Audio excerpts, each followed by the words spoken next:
Alright, real quick. Why is it only Columbus we're snarky about when it comes to the word discover?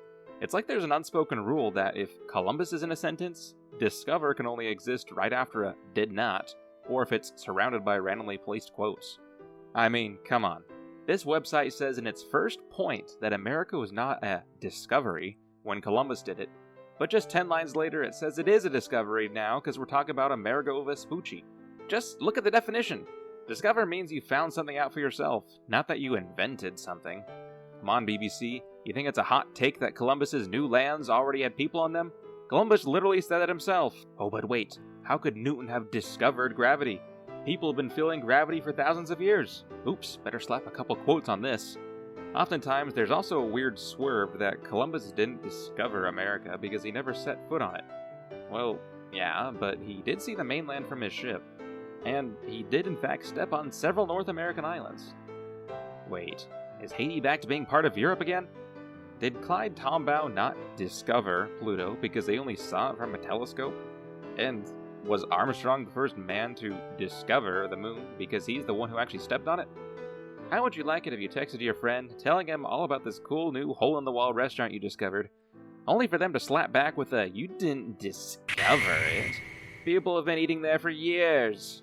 Oh, and that cool Netflix show you found? Leif Erikson did that back in 983, and just didn't tell anyone. Like or hate Columbus, slapping quotes on anything he did doesn't do anything other than make the author look like a smugglogulus, conforming to the trend of bashing historical guys who can't even defend themselves. Be a history hipster and buck that trend. Anyway, rant over. Roll the intro!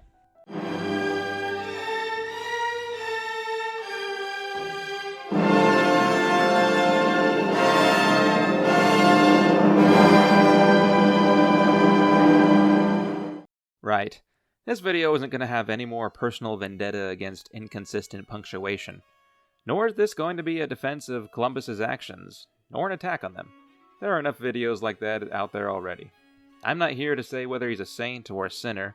You may pass your own judgment on a man who's been dead for 5 centuries. What I do want to do, though, is discover who Christopher Columbus was before he had his day. I did a similar thing in a short a few months ago with John Smith of Pocahontas fame, but was hoping to do a bit of a deeper dive here with Columbus. Usually the story begins with 3 ships setting sail from Europe, perhaps with a nod to the King and Queen of Spain, and ends with the accusations that led to Columbus's imprisonment. But what did this Genoese sailor do before his voyage? How did he become intrigued by Atlantic navigation? And what steps actually led this low-born man receiving funding from what was then Europe's newest monarchy? Let's explore the story that led to Columbus's discovery. Columbus was born in the autumn of 1451, the waning years of the Middle Ages.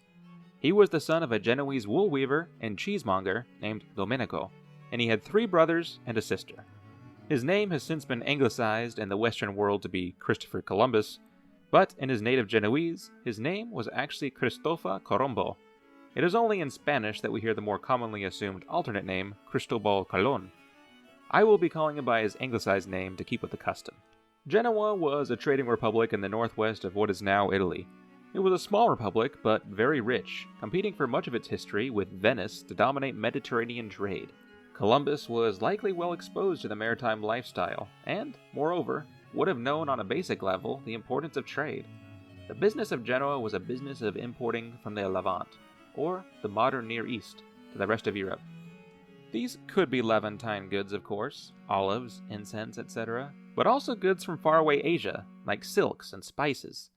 For a long time, Europeans could trade directly overland with far-off Asian realms, but when Columbus was just 2 years old, the critical trade city of Constantinople fell, leaving a hostile Muslim empire in between Europe and China. A lucrative trade link had been shattered. When Columbus was a teenager, he went to sea for the first time. Despite his ship being attacked by pirates, Columbus was intrigued enough about the experience that he decided to stick with it. Around age 22, he signed on with several wealthy merchant families in Genoa to be their business agent, and traveled widely in that role. Historians generally agree that he may have traveled as far as Ireland, and possibly Iceland, but certainly extensively around the Mediterranean and Iberia. After a decade of sailing in Europe, Columbus's voyages began to take him south to trade on the coasts of Africa. At this time, Africa was at the forefront of the nascent Portuguese trading empire, where some navigators were beginning to postulate that they could sail around the continent to reach Asia. Though there were many unknowns to such a trip, for a journey would surely be long, and it was uncertain just how far south Africa actually went. And that was just their first turn. Perhaps, some thought, there could be another way to go east, then south. Throughout his travels, Columbus read widely. The merchant mariner consumed books on astronomy and geography, and histories that included the works of Ptolemy and Marco Polo's Asian travels.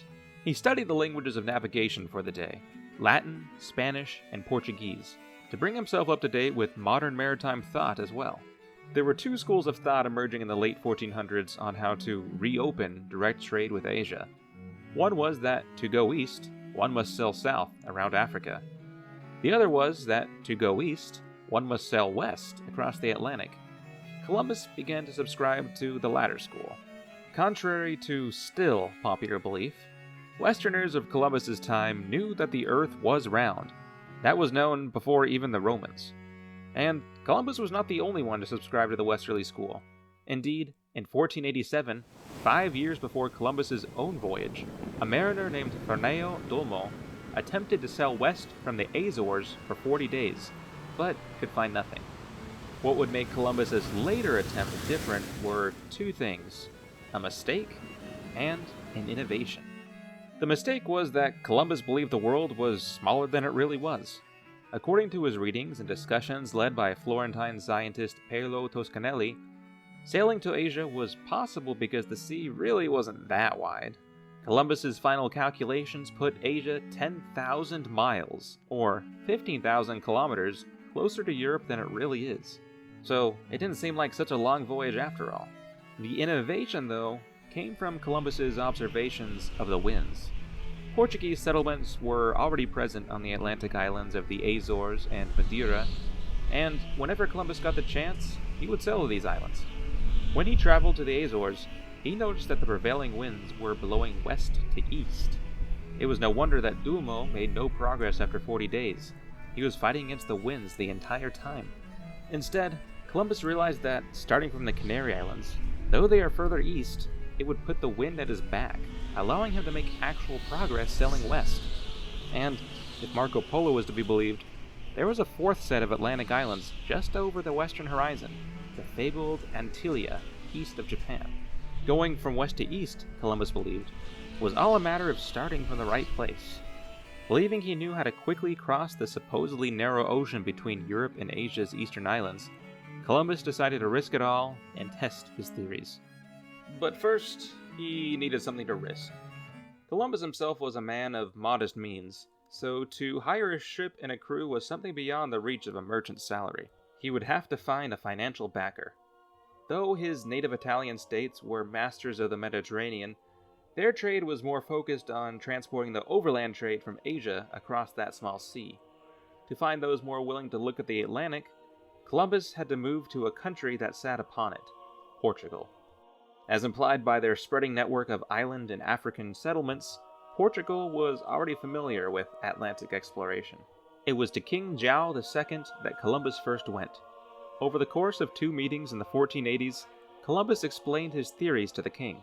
He said that while he had been in the Azores, he'd been told by locals of logs that had washed ashore from the western currents, and of the writings of Polo that suggested there was a fourth Atlantic island that they were missing, Antillia.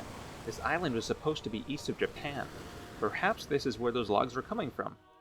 The king had been a financial backer on Dolmo's voyage, whose purpose had been to find Antillia. But that voyage had failed, and the king's court correctly disputed Columbus's calculations of the Earth's size. So, King João ultimately declined funding another such venture. Disappointed, but not defeated, Columbus would turn to João's neighbor, the newly unified Spain. This young country was led by the King of Aragon and the Queen of Castile, whose marriage had fused the new kingdom together. Fresh from their victorious crusades over the Muslims in southern Iberia, they too had an interest in overseas navigation as a way to get in on lucrative Asian trade. They turned Columbus's ideas over to a committee of experts, who, like their Portuguese counterparts, recommended rejecting Columbus's ideas based on his miscalculation of the Earth's size. The Spanish monarchs, though reluctant to fund an unlikely venture, didn't want to give up on Columbus completely. He may be a long shot, but they didn't want some other monarchy to bet on their horse. In 1489, they provided Columbus with a small stipend, equivalent to the wages of a sailor in Spain, and allowed him to travel throughout Spain with free room and board. Still, Columbus wanted acceptance, not an allowance. He wrote to Henry VII of England to see if the Tudor monarch would accept his venture. But, again, pirates intervened in Columbus's life and captured his messenger, who happened to be his brother. In 1491, the Spanish monarchs, perhaps aware of Columbus's restlessness, doubled the size of his stipend, and offered to meet with him again as they finished their siege of the final Muslim stronghold of Granada, not far from modern Gibraltar. But, as with the First Council, they gave Columbus a solid maybe? Frustrated with his 3-year wait in Spain, Columbus took this latest rejection as his cue to leave and began to travel to France to present their king with his idea to reach Antillia. But this is what finally spurred the Spanish monarchs into action. The king, seeing his investment depart for a rival, sent riders after Columbus to fetch him back, and he was caught before he reached the border. In 1492, perhaps embarrassed about their previous shortchanging of Columbus, or perhaps more likely believing they'd never have to pay out, the king and queen promised Columbus that if the voyage was a success, they would name him the lofty title Admiral of the Ocean Sea, and grant him 10% of any revenue that came as a result of his new trade.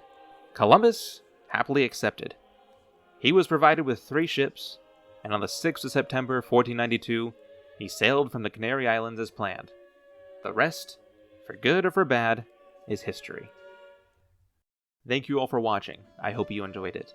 I'd also like to give a special thanks to all my subscribers. The fact that there are 100 of you out there who are interested in hearing what I say every week means a lot to me, and I hope not to disappoint. If the rest of you are interested in hearing more history stories like this, please subscribe. I have a new video or short almost every Friday, and would love to have your comments and suggestions on where to head to next. And leave me a comment on who your favorite explorer is from any age. I'd be curious to know.